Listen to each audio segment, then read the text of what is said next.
kama mwamba amefanya umwamba sana huyo. Mvua kubwa iliyosababisha mafuriko Februari 25 mwaka 2026 eneo la Kilombero kwenye barabara ya Sokoine Arusha ilinyesha na kupelekea kijana mmoja aliyekuwa akiendesha bajaji kukwama katika eneo hilo kwa zaidi ya lisali moja. Kijana huyo aliokolewa na raia wa kigeni ambaye aliamua kujitolea na kufika katika eneo hilo kwa lengo la kumsaidia. Wakati huo kijana huyo alikuwa tayari amekata tamaa mara baada ya kuona hakuna msaada wowote uliokuwa ukipatikana tangu alipokwama kwenye maji hayo. Viatu vilienda na maji. Kuna baadhi ya vitu vingine navyo nilikuwa navyo vilienda na maji. Swahili Media tumempata katika mahojiano ambapo amezungumzia tukio hilo pamoja na video iliyosambaa kwenye mitandao ya kijamii ikimwonyesha raia huyo wa kigeni akijitolea kumsaidia kijana huyo. Kwa niko juu ya gorofa na mpaka kushuka na kuja kuvuka maji ilikuwa ni hatari zaidi kwa upande wangu. Hii ni Swahili Media, usisahau kulike, kusubscribe, kushare na kucomment. Kwa majina naitwa Alvin Ernest Shirima, ni mkazi wa Ngusero. Siku ya tukio nilikuwa natokea eneo la Ngusero nikielekea TTCL ambapo ndipo ninapofanyia kazi. Baada ya kufika eneo la Kilombero hapa nilipata changamoto bajaji kuzima katikati ya maji. Baada ya kuzima ikawa imegoma kuwaka. Katika kugoma kule nikawa nimekosa msaada wa aina yoyote. Nikawa nimekaa kwenye maji zaidi ya lisali moja nikiwa najaribu kuwaomba wananchi waliokuwa eneo la karibu kunipa msaada, ila hakuna ambaye aliguswa au alijitolea kwa ajili ya kunisaidia. Mpaka alipotokea huyo raia wa kigeni ambaye ndo alikuja akawatoa msaada mkubwa na msaada mzuri. Nilikaa zaidi ya lisali moja kwenye maji na athari iliyotokea, mtu ambaye nilikuwa nipo naye, kuna baadhi ya vitu ambavyo alivipoteza, viatu vilienda na maji, kuna baadhi ya vitu vingine navyo nilikuwa navyo vilienda na maji. Nasema athari ilikuwa ni kubwa. Bado sijakaa chini ngajua ni kiasi gani labda cha athari kimetokea, lakini athari ilikuwa ni kubwa. Hadi tumeshakaa kila mtu amekata tamaa, tumekaa, mimi nimekaa nimeshika breki. Hadi naangalia kwenye mira nikamwona anakuja akiwa yuko kifua wazi, yuko na bukta. Ndipo alipokuja akaniambia naomba nikusaidie. Ila mara ya kwanza nilimkatalia kwa sababu lile gogo ndo lilikuwa sehemu ya msaada wangu. Lilikuwa limezuia maji. Ila baada ya kuniambia naomba niamini haya mambo kule kwetu yanatokea sana, basi nilimwamini, akaenda akarudi. Alivorudi tukakaa, akatoa pale akaniambia sasa naweza nikakupush.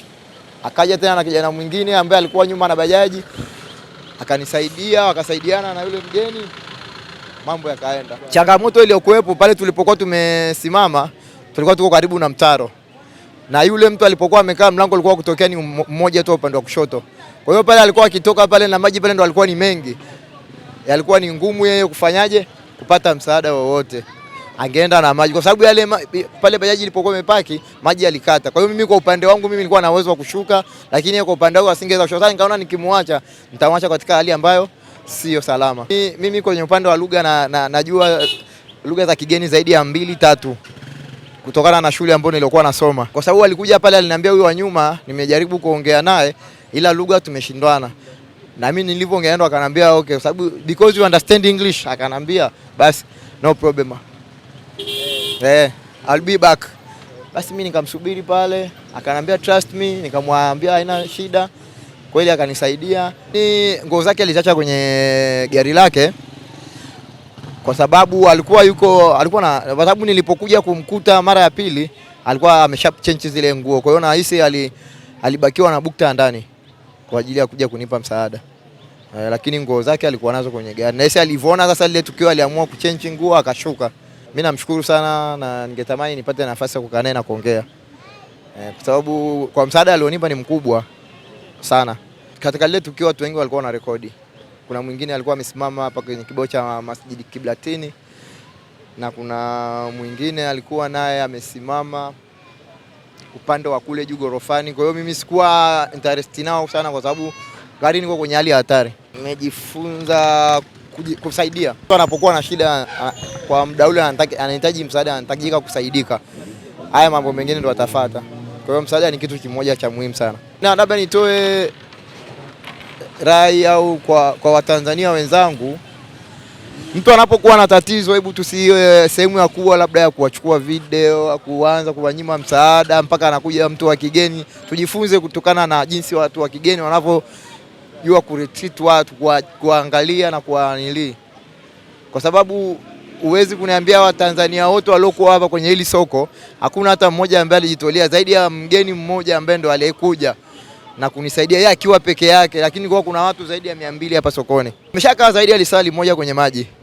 Baada ya kukaa zaidi ya lisali moja tukaona sasa hapa hakuna msaada wote, kwa sababu mimi wakati napiga ishara ya msalaba, yule ambaye nilikuwa naye yule dada na yeye akawa anaomba kwa imani yake akawa hivyo. Na kuna baadhi ya mama sokoni huku nao walikuwa wakiomba kwa sauti, wakiwaambia wale watu walioko pale wasaidieni, lakini hakuna mtu aliyejitokeza zaidi ya yule mgeni alipotoka. Na baada ya kutoka kwenye maji kufika hapo mbele, wamama walinipokea kweli, wakashukuru, wakaniambia kwanza yule ni malaika, ni Mungu amemleta. Tulikuwa tumeshasema ni utaenda na maji. Kwa majina mimi naitwa Musa Daniel Njoromi.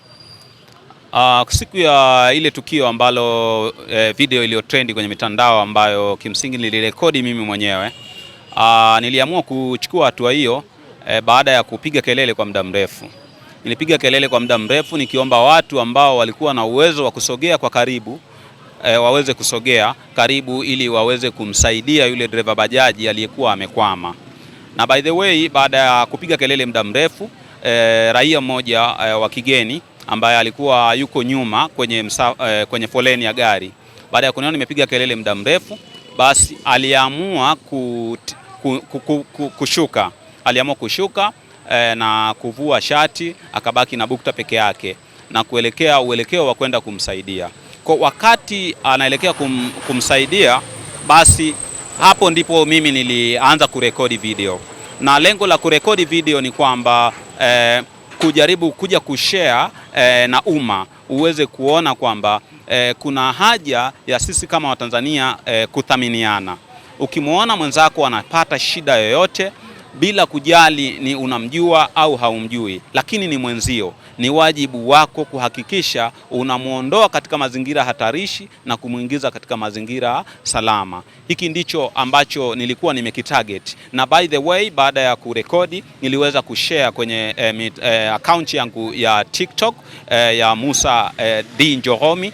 Baada ya kushare, basi mwisho wa siku niliona watu wengi wakiwa wamevutiwa na yule mgeni, the way alivyofanya, na wakaendelea kusema kwamba Watanzania tuna haja ya kufanya kama alivyofanya huyu raia wa kigeni. Labda wewe unaona ni muhimu kwenda kumsaidia kuliko kurekodi utoke pale kumsaidia au ulikuwa umemaliza?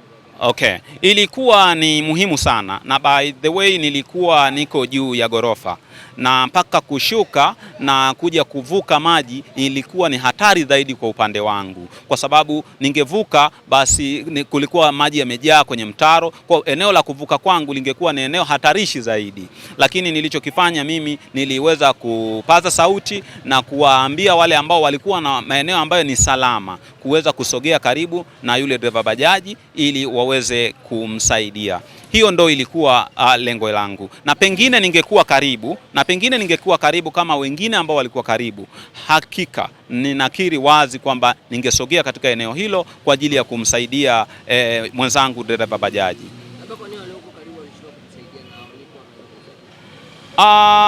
Hii silka nadhani watu wengi wanahofia, labda mtu anaona kwamba kuliko nifanye hivi, huyu ni nani kwangu, labda atanisaidia nini, atanilipa nini. Hii ndo tabia ya watu wengi ambao wanakuwa na tabia za kutaka maslahi kwa kila kitu, bila kuelewa kwamba katika mambo kama haya tunatakiwa kutanguliza utu.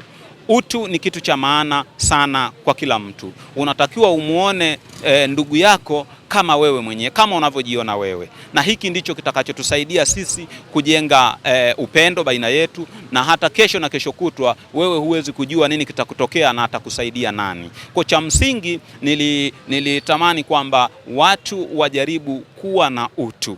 Ukimwona mwenzako amepata shida, iwe umjui, iwe unamjua, sogea eneo la tukio. Kama una uwezo wa kumsaidia, hakikisha unamsaidia. Kama una uwezo wa kupaza sauti, hakikisha unapaza sauti, na watu waweze kusogea katika eneo la tukio na kuhakikisha yule mtu anapata msaada. Tunahitajiana sana. Thamani ya mtu mmoja ni kubwa kuliko kitu chochote.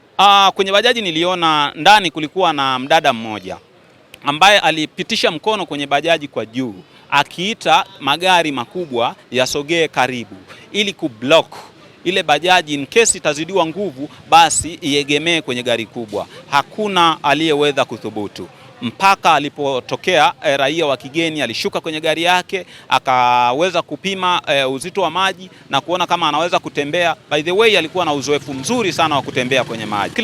Nilichokuwa nakifanya, nilikuwa namwonyesha kwa ishara ya mkono kwamba baki hapo hapo, baki hapo hapo usishuke, baki hapo hapo usishuke. Nilipiga sana hiyo kelele, na kumbe wakati napiga hizo kelele ndo yule raia wa kigeni akiwa ananiangalia, kwa sababu alikuwa ananiona kwa pembeni yangu, akaniona kwamba yule kijana yuko juu anapiga kelele, lakini angetamani kusaidia, lakini ameshindwa. Hebu ngoja mimi ambaye nina uwezo wa kusaidia nishuke. Basi alishuka na akaenda kumsaidia. Na by the way, baada ya hilo tukio kutokea, ile gari ya yule mgeni nililimaki, na kesho yake nilimuona na nilimpongeza, nikamwambia ulichokifanya ni kizuri na kinapaswa kuigwa na kila mtu mwenye akili timamu.